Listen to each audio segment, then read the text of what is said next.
Okay, first news story of the week. And to begin with, I've got to stress that this is actually filmed 24 hours after the initial direct filming because this basically happened after we filmed. Tom's not available. John is. We've both discussed it. So I guess let's crack on. The story in question is this. Now, for months now, Ascendant Studios has been teasing that FSR3 frame generation is going to be added to the console versions of Immortals of Avium, which means that, well, this is the first console implementation of frame generation. And it did indeed drop. And John's here, and we've both sampled it. And, I guess, first of all, let's basically check that it actually works. So I've got some assets here, which is basically Xbox Series X, because that was the patch that dropped first. And this is FSR3 off, and then FSR3 on. And you can see that, obviously, that the promise has been delivered. There is significant uplift in frame rates there. Based on my statistics here, I'm seeing a 72% increase in frame rate here. So on this intro scene to chapter 3, which is a really good stress point, you can kind of see base frame rate at its worst, and then what happens when FSR3 is enabled. But in general play, what you'll generally find is that a game that kind of like operated in a 40 to 60 FPS area is basically now well into high refresh rate territory. I've got to stress that it only works if you've got 120 Hz mode available. It supports Vsync on, Vsync off. There's an option in the menu there, along with an FSR3 frame gen toggle. But crucially, it supports VRR, variable refresh rate, which is likely the best scenario for actually using this. So, John, that's actually a scenario you tested. So why don't you share some thoughts with us there? Yeah, I was largely impressed. I mean, I think we were both very skeptical about FSR3 on consoles when AMD first revealed it, because you have to hit sort of a minimum frame rate generally to produce a playable experience. But even in this game, which can be quite variable with its native frame rate, the first thing I noticed was that it actually manages to feel responsive. It feels basically like a 60 FPS, maybe higher kind of game. It's not doing anything exceptional on this, but it still feels good, right? So it is not impeded by any sort of input delay, which is critical point number one. Then secondly, it comes down to whether it can convincingly produce an image that looks like a 120 FPS game or near 120 FPS, right? HFR territory. And it does. It genuinely does. Like I was shocked seeing this work. It looks like a 120 FPS game, which immediately I was like, okay, this is extremely promising, because we're looking at, regardless of its visual faults, this is an Unreal Engine 5 game that's taking advantage of the UE5 feature set, right? So it's a big, heavy thing. And now we have a scenario where we're basically getting 120 frames per second out of it, effectively. Yeah. That's what it looks like, and that's what it basically feels like. But there are some caveats, as you'd expect. First of all, it is still, I guess, using FSR upscaling, which, as we know now, can actually be split out from FSR3. So technically, you could have a UE5 game, I think, use like TSR, but then also use frame generation, which would be probably a superior option, because the FSR implementation in this game was never good, I would say. Like, the image quality is largely bad. It's very... there are certain scenarios where, I mean, particularly like the view weapon, it just breaks apart pretty badly. Transparencies, hair, particles. These are all the things that FSR 2 isn't particularly great at, and it's almost like a showcase for that in this game. This game and Jedi Survivor, for whatever reason, are among the worst we've ever seen, where it's just pixel noise, all this nastiness, and it really doesn't look great. But that's not necessarily the fault of frame gen. That's just FSR. But the frame gen does introduce its own artifacts, which are, I would say, I can tolerate them, and I think they're not a huge deal. When you get this uplift, definitely not unnoticeable, but they're not unnoticeable. So first of all, it does not apply to HUD elements, right? So this game, especially at certain points, they love to put this like sort of floating dot HUD element to sort of show you, oh yeah, follow this person, right? Which means, because it's a HUD element, a 2D element, it doesn't update at it doesn't receive frame generation. So Yeah. that basically runs at the base frame rate of whatever the game is at. So you have this sort of dot moving around the screen that looks like it's much choppier than the 3D, Yeah. which can be distracting. Then there's the stuff with like they have these like sort of boxes that pop up with sort of a transparent ghosty kind of look to them, where it's like a hard edge in the one corner and then it kind of fades out along the edge, right? But anything contained within that box, and it's used for objectives, tutorials, etc. Anything in that box area essentially looks like half rate. So during the intro, when it's like passing the camera over a large scene and you get this big tutorial box in the middle, everything in the center looks like half rate. It's kind of ghosty and slower looking. And they do like to keep that objective box on screen. So when you look up into the upper left corner, you kind of see that often. And what this got me thinking about, though, is that if you're going to design a game that uses frame generation from the beginning and you're anticipating this, I would say the HUD design should probably be built to take this into account, right? Like they could easily have made another decision about the HUD if they were intending to do this from the beginning. Obviously, they're not going to have the budget, or we know what happened with them, unfortunately, to change all of that stuff now. It's too late, but they could have changed that at the beginning if they knew they were going to have this technology available and created a HUD setup that doesn't introduce these artifacts, right? Yeah. Mm-hmm. Yeah. I mean, there's also some artifacts within frame generation itself beyond the HUD elements, really fast moving action, particularly objects really close to the camera that are panning by in a kind of lateral sense. You'll kind of see ringing artifacts, but the point is that the frame, and it's exactly the same sort of critique we had when DLSS 3 came out, which is to say that you've got these imperfect frames that are sandwiched between perfect frames, and because the persistence of each frame is actually rather small because you're in high refresh rate territory, it gets away with it for the most part. So you are getting a convincing high frame rate experience here.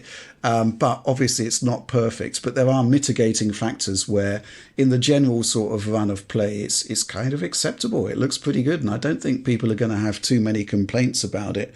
And, going back to the initial sort of, when we very first saw the imperfect FSR 3, I don't think there are too many complaints about the actual quality of the generated frames. Rather, there are sort of surrounding issues with FSR 3 that needed to be addressed. And yeah, there are still some surrounding issues that need to be addressed because, gameplay in Immortals of Avium actually sort of turned out to run pretty well with FSR 3, testing it on Xbox Series X. But here's a weird thing that I found. If we look at the frame rate graph here, in cutscenes, and I think it might be related to scene cuts or other scenes where you have extremely different movement from one frame to the next, we got these massive pauses, like 0 frames per second, which basically means more than a 1000 millisecond pause. This happened with Vsync enabled on Series X, which is the only version we've looked at this point. So I think there's still a bit of work to be done there, assuming there's still engineering effort that's going into Immortals of Avium. But it didn't seem to affect gameplay. This is just like first impressions, right? So it's not perfect. And I did actually test it in VRR as well. And it seemed to be better, but I did also see like occasional pauses in cutscenes. Obviously, when you're looking at a display, we're not rolling out our frame rate tools or anything, but yeah, you could see that. So yeah, maybe still some work to do on FSR 3, but it did only seem to be the cutscenes. So by and large, I think it worked pretty well. I would also say that I've had issues in the past with FSR 3 and VRR on the PC, and it's better here. But I still felt like when just walking around, looking around, there were just moments when it had a little bit of that judder appearance. And it was really difficult to pinpoint. I could just my eyes just detected, something looks weird. And you could see this happen sometimes where like certain camera motions that I might do didn't look as smooth as you would expect them to look. Yeah. But it wasn't nearly as bad as when I use like FSR 3 and like Avatar or something like that. So, but it's definitely not flawless. but then switching frame gen off, it was immediately clear, like, oh, it's much preferable to what it was doing otherwise. Well, that's the key thing, right? Because this was a game that didn't particularly have a stable frame rate running No, at 60 frames per second. But, that's the sort of crucial taste test, if you like, which is to say that, turn it on and then turn it off again. Which do you prefer? And I think we both would prefer FSR3 frame generation on in this case. exactly. And I guess the other option in there that I thought was kind of, so the VSync off option, I'm very curious why that's there. I mean, I guess maybe for input response, but it just looks so atrociously ugly when you turn it off. I think actually, when you're at 120 hertz and you have screen tearing, obviously the persistence of the tear will be like, half that at 60 hertz. So, Right. it might actually pass muster for people that don't want VSync sort of hitching. And I've got to say, if you look at the if you look at the frame rate analysis we did, there can be bits where, VSync seems to have like long persistent frames, which can be a bit off-putting. So you do at least have the option of VSync on or VSync off. So I mean, it's not to our taste, but it is there for people who want it. But ultimately, I think we've both agreed that if you're dealing with an unstable frame rate, and it is unstable, but you're in the high frame rate window, and you've got VRR, it broadly becomes less of an issue to basically no issue, and it actually runs really quite well. Yeah, I would say that beyond the implementation in this game itself, and it's pretty good, not perfect, but pretty good, this really bodes well for the future.